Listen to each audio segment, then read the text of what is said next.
বিভিন্ন ছোট, ছোট বিষয় নিয়ে আমাদের মধ্যে আবারও বড় ধরনের চরম বিভক্তি দাঁড় করাচ্ছে কিছু, কিছু মানুষ। এর মধ্যে এই যে নতুন করে মন্ত্রী হয়েছেন, তাদের আমি বলি মন্ত্রী ভাইয়েরা প্লিজ আপনারা দয়া করে আপনাদের ঠিক নিকট অতীতের কথা কিন্তু মনে রাখতে হবে। আপনারা সবাই সর্বোচ্চ সংখ্যক যারা রয়েছেন মন্ত্রী তারা কিন্তু কু বে বিগত কয়েক বছর আগে আপনারা কিন্তু নিজের ঘরেও থাকতে পারেননি।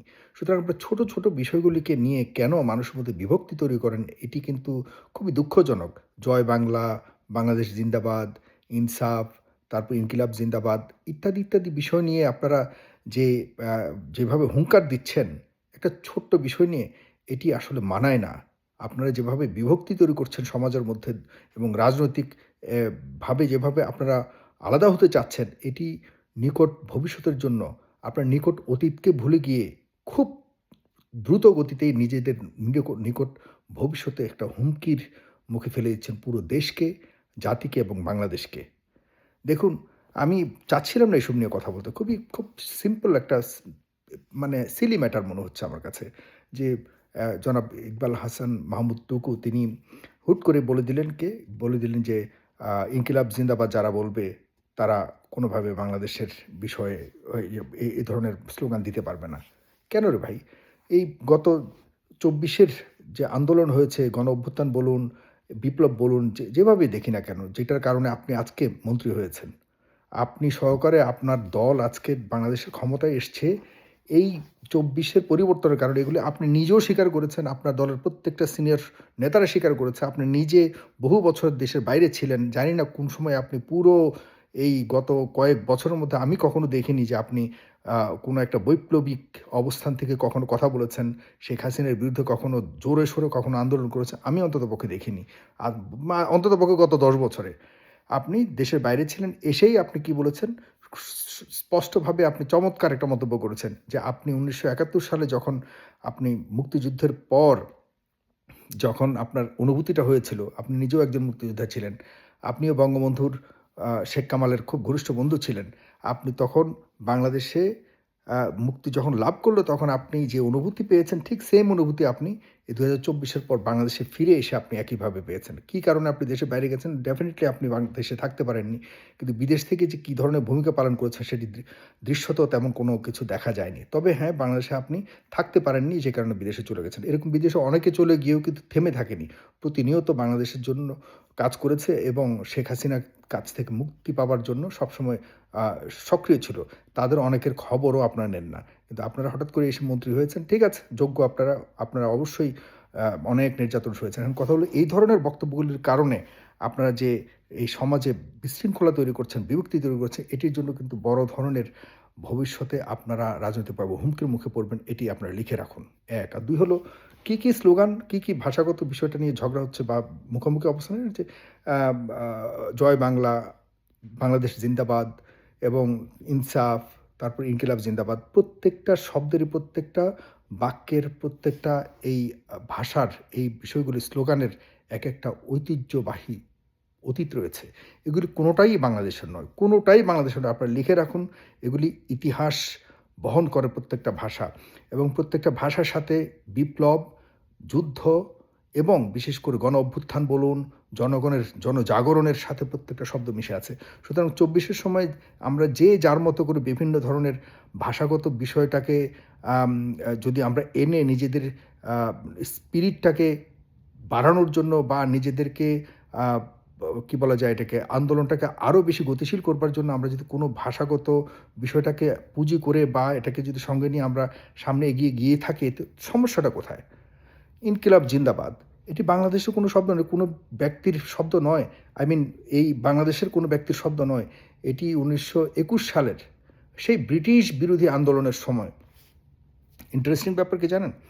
এটি আ হজরত মোহানি, হজরত মোহানি নামক একজন কবি, উর্দুভাষী কবি, তিনি আ হজরত মাওলানা মোহানি, একদম হজরত মাওলানা মোহানি সাহেবের নিজের লেখা এই আ ভাষাটি, এই স্লোগানটি সেই ১৯২১ সালে যখন ব্রিটিশরা আমাদের দেশে, আমাদের এই পুরো ভারতকে শাসন করেছে, তখন আমরাও ভারতের অংশ ছিলাম। বাংলাদেশ বলুন, মায়ানমার বলুন, এই পাকিস্তান বলুন, বর্তমান ভারত, এগুলো সব তো একটাই ছিল।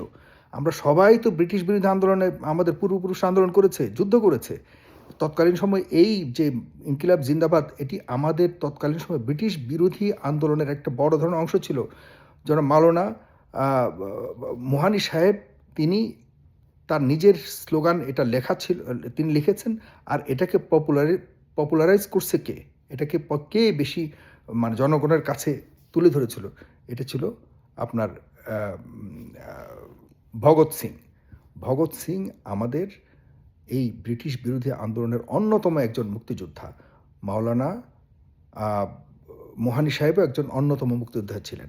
সুতরাং এই ২০০ বছরের শাসনামলে বিভিন্ন সময়ে আমরা ব্রিটিশ বিরোধী আন্দোলনের সময় এক একটা স্লোগানের প্রতি এক একটা দুর্বলতা ছিল। ব্রিটিশদের বিরুদ্ধে আমাদের তো অস্ত্র ছিল না। এই ভারতের যারা ছিল আপনার যুদ্ধ করেছে তারা তো নিরস্ত্র ভারতীয় ছিল। আমরাও ভারতীয় ছিলাম একটা সময়। আমাদের তো ইন্ডিয়ান ছিলাম, আমরা তো ইন্ডিয়া ছিলাম, ইন্ডিয়ার একটা অংশ ছিলাম। সুতরাং ওই সময়কার এই ইনকিলাব জিন্দাবাদ যেটিকে একটা রিভলিউশনারি স্পিরিটের জন্য এই স্লোগানটা দেয়া হয়েছিল। সুতরাং এই ভাষাটি নতুন করে বাংলাদেশের কেউ যদি বলে, এটিকে আর আমি বহু বছর পর শুনলাম, এটি আমাদের যে উসমান হাদি তার কণ্ঠে আমি শুনেছিলাম, সে এটিকে মোটামুটি এই ২৪-এর সময় ব্যবহার করেছিল, ২৪-এর পরবর্তী সময় সে ব্যবহার করেছে এবং তার একটা বৈপ্লবিক স্পিরিটের জায়গা থেকে সেটি ব্যবহার করছে। অন্যায়ের তেমন কোনো কিছু আমি দেখছি না। এটার সাথে কেন আপনি বাংলাদেশের সাথে কেন এই স্লোগানের সাথে মিল দেখছেন না? এটা তো বাংলাদেশেরও ব্রিটিশ বিরোধী আন্দোলনের সময় তো বাংলাদেশেও তো একটা পার্ট ছিল। সুতরাং এটা আমাদেরই একটা স্লোগান। এরপরে কি জয় বাংলা? জয় বাংলা বাংলাদেশের স্লোগান নয়। জয় বাংলা আমাদের কাজী নজরুল ইসলামের ১৯২২ সালের লেখা। ১৯২২ সালে তিনি, তাও ব্রিটিশ বিরোধী আন্দোলনের সময়, হ্যাঁ, ব্রিটিশ বিরোধী আন্দোলনের সময় তিনি জয় বাংলা তার একটা কবিতার মধ্যে হ্যাঁ তিনি লিখেছিলেন। সেই জয় বাংলাকে দেখা যাচ্ছে যে এই জয় বাংলা শব্দটা শুধু বাংলাদেশে নয়, এটি পশ্চিমবঙ্গেও তৎকালীন সময়ে এক ঐক্যবদ্ধ বঙ্গ তখন ব্যবহার করেছে। মানে তৎকালীন সময়েও এটি ব্রিটিশ বিরোধী আন্দোলনের জন্য ব্যবহার করেছিল।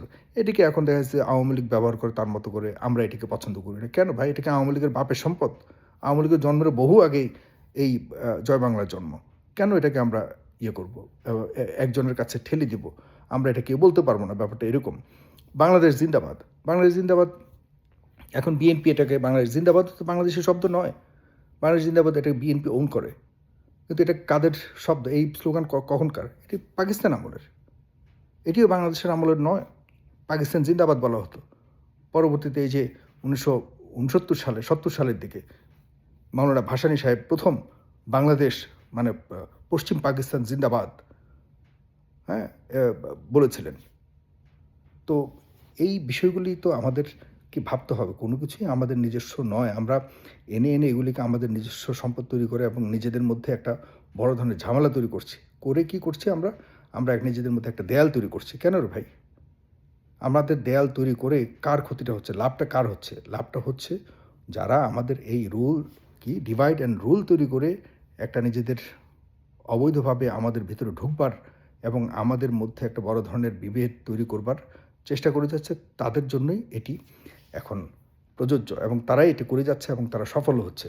আর মাঝখান থেকে প্লিজ আপনারা যারা মন্ত্রী হয়েছেন তারা একটু দয়া করে মানে চিন্তা ভাবনা করে কথা বলবেন। চিন্তা ভাবনা করে ২৪ না হলে আপনারা মন্ত্রী হতেন না। ২৪ না হলে আপনারা সরকার গঠন করতেন না। প্রতিদিন সকালে ঘুম থেকে উঠে একবার করে মনে করবেন। ২৪কে ছোট করবেন, আপনি ছোট হবেন। ২৪কে ভুলবেন, আপনাদেরকে মানুষ ভুলে যাবে।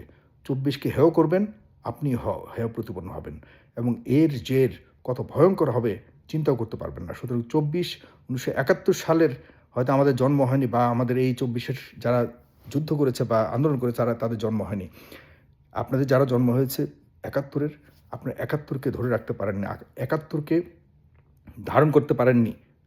৭১কে এখন দেখা যাচ্ছে এই বিতর্কে আমি যেতে চাই না। ১৯৭১ সালকে আমাদের বাংলাদেশের জন্ম হয়েছে, এটিকে মানে ইগনোর করবার কোনো সুযোগ নেই। কিন্তু আনফর্চুনেটলি আমাদের এই জন্ম যুদ্ধটা, আমাদের এই মুক্তিযুদ্ধটাকে সম্পূর্ণভাবে ওন করেছে, বা সম্পূর্ণভাবে আমি কি বলবো, এটাকে একরকম নিজস্ব সম্পদ করে নিয়েছে আওয়ামী লীগ। বিএনপি এই প্রতিযোগিতায় অনেক পেছনে ছিল। বিএনপির চমৎকার একটা সুযোগ এসছে ২০২৪। এই ২৪-এর মধ্যে গণ অভ্যুত্থান বলুন আর বিপ্লব যেটা হয়েছে, এটি বিএনপির সবচেয়ে বড় অবদান, জামায়াত ইসলামের বড় অবদান। কিন্তু এই বড় অবদানটাকেও বিএনপি নিজেদের করে নিতে পারছে না। এর চেয়ে বড় দুঃখজনক আর কিছু হতে পারে না। জনাব তারেক রহমান থেকে শুরু করে সবাই আপনারা যেভাবে গত ১৭ বছর কষ্ট পেয়েছেন, যেভাবে আপনারা নির্যাতিত হয়েছেন, এর ফলে ২৪-এর জন্ম হয়েছে। যে কারণে আপনারা দেশে ফিরতে পেরেছেন, আপনারা ক্ষমতায় যেতে পেরেছেন। এটিকে যদি আপনারা বিলং করতে না পারেন, এর চেয়েও দুঃখজনক আর কিছু হবে না, মনে রাখবেন। এই সুযোগ হাতছাড়া করবেন না। আমি বারবার বলে রাখছি, ইতিহাস বড় একটি স্পিরিট, ইতিহাস বড় একটি শক্তি যেকোনো দলের জন্য। আদর্শ বড় একটি শক্তি। সুতরাং আপনারা ২৪-এর আদর্শকে লালন করতে পারতেন, ধরে রাখতে পারতেন এবং এটিকে নিয়েই সামনে এগিয়ে যেতে পারতেন। সামনের প্রজন্ম ২৪-কে মনে রাখবে, কখনোই ভুলবে না। আপনারা যদি ভুলতে চান, মানুষ আপনাদেরকে ভুলিয়ে দিবে। Unfortunately, sorry to say. So be careful. Thank you.